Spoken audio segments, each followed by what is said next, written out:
નમસ્કાર, પ્રાર્થના સંદેશ ન્યૂઝમાં આપનું સ્વાગત છે। આણંદ જિલ્લામાં ભારે વરસાદથી ખરાબ થયેલ રસ્તાઓનું દુરસ્તી કામ પૂરજોશમાં ચાલી રહ્યું છે।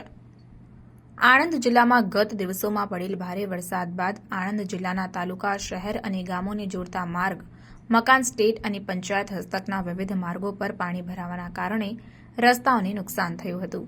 જિલ્લા કલેક્ટર પ્રવીણ ચૌધરીએ આપેલી સૂચના મુજબ જિલ્લામાં ભારે વરસાદના કારણે આણંદ જિલ્લામાં નુકસાન પામેલ નાના મોટા રસ્તાઓના રિપેરિંગ, રિસરફેસિંગ, મેટલ વર્ક કરવાની કામગીરી પૂરજોશમાં શરૂ કરવામાં આવી છે।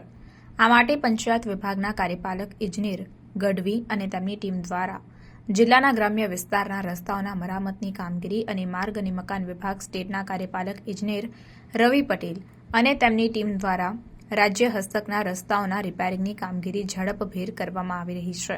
ત્યારે આણંદ જિલ્લામાં Nadiad Dakor Pali road, Nadiad Petlad Khambhat road, Dantali Bhurakoi road, Deva Bhadkad road, Shekhdi Khadana road, Mahedao Ganjiyapura road, Pansora Umreth Dakor road ઉપર રસ્તાઓની રિપેરિંગ કામગીરી હાથ ધરવામાં આવી છે। પ્રાર્થના સંદેશ ન્યૂઝની તમામ લેટેસ્ટ અપડેટ્સ માટે ચેનલને હમણાં જ લાઇક, શેર અને સબસ્ક્રાઇબ કરો।